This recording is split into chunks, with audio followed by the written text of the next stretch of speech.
ఈవీఎంలకు సంబంధించి నేను చంద్రబాబు నాయుడు గారిని ఇన్ఫాక్ట్ మీరంతా కూడా చంద్రబాబు నాయుడు గారిని ఒక ప్రశ్న సూటిగా అడగాలమ్మా. ప్రశ్న సూటిగా అడగాలి చంద్రబాబు నాయుడు గారిని.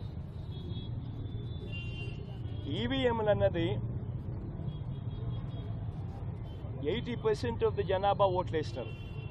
రికార్డ్ పోలింగ్ 80% జనాభా వెళ్ళి పోలింగ్ బూత్లో బటన్ నొక్కినారు. బటన్ నొక్కిన తర్వాత వాళ్ళు ఏ పార్టీకి ఓటు వేశారని వీవీప్యాట్లో వాళ్ళకి కనిపిస్తూ ఉంది. వాళ్ళకి వీవీప్యాట్లో వాళ్ళు వేసిన ఓటు వీవీప్యాట్లో వాళ్ళకి కనిపించే ఓటు రెండు మ్యాచ్ అయ్యాయి కాబట్టి వాళ్ళు సాటిస్ఫై అయ్యి బూత్లో నుంచి బయటకు వచ్చారు. ఈ 80% మంది ఎవరైతే ఓటు వేశారో ఎవడు కంప్లైంట్ చేయలే, ఏ ఓటరు కూడా కంప్లైంట్ చేయలే. నేనున్నాను, వెళ్ళి నేను ఫ్యాన్ గుర్తుకు నేను నొక్కిన తర్వాత వీవీప్యాట్లో నాకు సైకిల్ గుర్తు కనిపిస్తే నేను ఎందుకు గమ్మనుంటా? గమ్మనుండను కదా. బూత్లో అక్కడే నేను గొడవ చేసిండు, బూత్లోనే వెంటనే కంప్లైంట్ లాంచ్ చేసిండు, బూత్లోనే అన్ని చేసిండు కదా. అట్లా ఏ పార్టీకి ఎవరన్నా కానీ ఇలా ఓటు వేసిన తర్వాత వీవీప్యాట్లో వేరే పార్టీకి ఓటు వేసినట్టుగా ఎవరికి కనిపించలేదు కాబట్టి 80% మంది జనాభా ఓట్లేసిన ప్రతి ఒక్కరూ సాటిస్ఫై అయ్యి ఎటువంటి బూత్లో కానీ బూత్లో కంప్లైంట్ ఇవ్వడం కానీ పోలింగ్ ఆఫీసర్ దగ్గర కంప్లైంట్ ఇవ్వడం కానీ ఎటువంటి ఎక్కడ జరగల. ఇవన్నీ చంద్రబాబు నాయుడు గారికి తెలిసి తాను ఎవరికి ఓటు వేసాడో తనకే తెలియదని చెప్పి సినిమాలో ఒక సినిమాలో విలన్ పాత్ర పోషిస్తూ డ్రామాలు చేయడము ఎంత మటుకు ధర్మం చంద్రబాబు నాయుడు గారిని అడుగుతా ఉన్నా. ఇంకొకటి రెండో విషయం చంద్రబాబు నాయుడు గారిని అడుగుతా ఉన్నా. పోలింగ్ మొదలయ్యే ముందు ప్రతి పోలింగ్ బూత్లోనూ అన్ని పార్టీలకు సంబంధించిన పోలింగ్ ఏజెంట్లు అక్కడ కూర్చుంటారు. వాళ్ళందరూ కూర్చున్న తర్వాత ఈవీఎంలు వీళ్ళందరూ చెక్ చేస్తారు, వీళ్ళందరూ టెస్ట్ చేస్తారు. 50 ఓట్లు మాక్ పోలింగ్ చేస్తారు. 50 ఓట్లు మాక్ పోలింగ్ చేస్తారు ఈ పోలింగ్ ఏజెంట్స్. వాళ్ళు నొక్కిన గుర్తు వీప్యాట్లో వాళ్ళకు స్లిప్ ఏదైతే బయటకు వస్తుందో ఆ గుర్తు రెండు మ్యాచ్ అయినాయా లేదో చూసుకుంటారు. చూసుకున్న తర్వాత వీళ్ళు సంతకాలు పెడతారు, పోలింగ్ ఏజెంట్ సంతకాలు పెడతారు. మేము వెరిఫై చేసినాము, 50 ఓట్లు ఒక్కొక్కరు 50 ఓట్లు వెరిఫై చేసినాము, ఈవీఎంలు బాగా పనిచేస్తూ ఉన్నాయి అని సంతకాలు పెడతారు. ఆ సంతకాలు పెట్టిన తర్వాతనే జనరల్ ప్రజలకు పబ్లిక్కు ఓటింగ్ను పర్మిట్ చేస్తారు. ఓటింగ్ తర్వాతనే అవకాశం ఇస్తారు జనరల్ పబ్లిక్కు.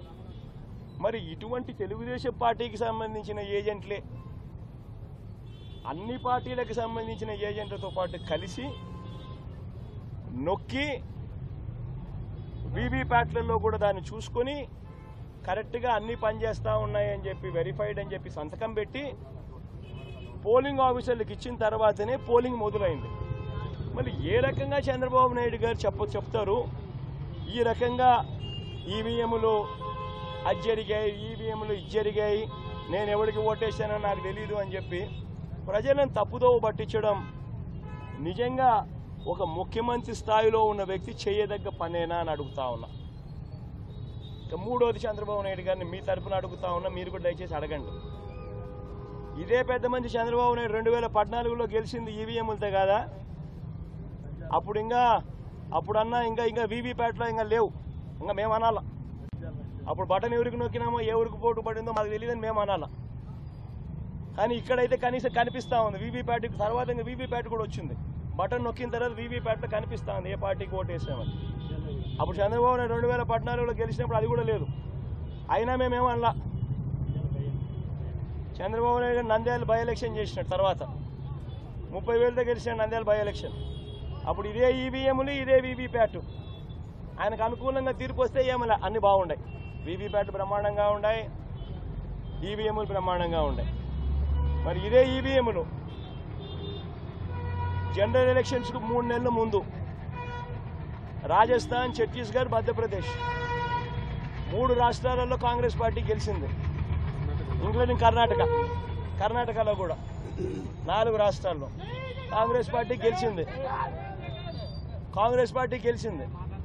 బీజేపీ ఓడిపోయింది 4 ఎలక్షన్లు, ఎన్నికలకు జనరల్ ఎలక్షన్స్కు 3 నెలల ముందు.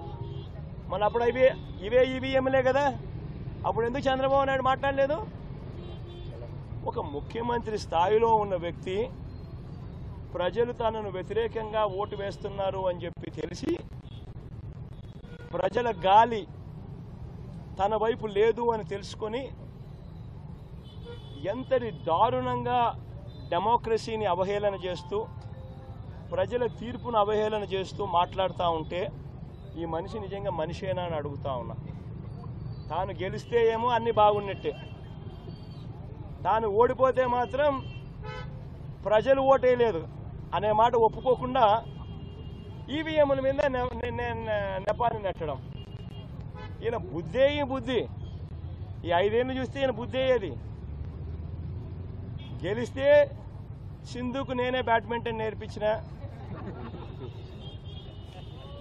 బిల్ గేట్స్ కంప్యూటర్ ఎలా నొక్కాలో నేనే నేర్పించిన, సెల్ ఫోన్ నేనే కనిపెట్టా.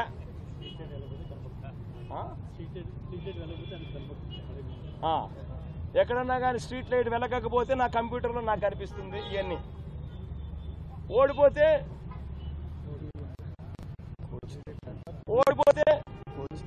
సింధు కోచ్ తప్పు,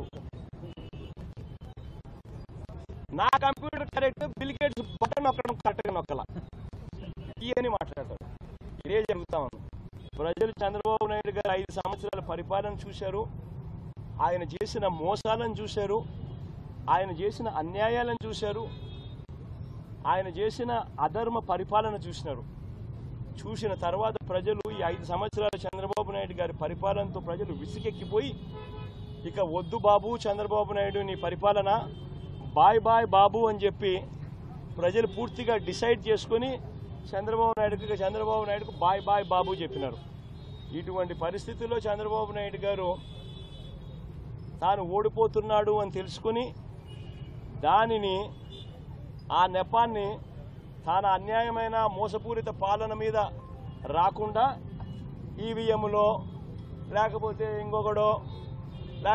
ఇంకొకరో మీద నేరాన్ని నెట్టేందుకు విశ్వ ప్రయత్నం చేస్తూ ఉన్న అన్యాయమైన పరిస్థితి ఇవాళ ఈ రాష్ట్రంలో చూస్తూ ఉన్నాం. ఇటువంటి దుర్మార్గుడు, ఇటువంటి మోసగాడు, ఇటువంటి రాక్షసుడు, ఇటువంటి అన్యాయస్తుడు ఎంత త్వరగా పోతే ప్రజలకు అంత మంచి జరుగుతుంది. చీఫ్ సెక్రటరీగా ఎల్వి సుబ్రహ్మణ్యం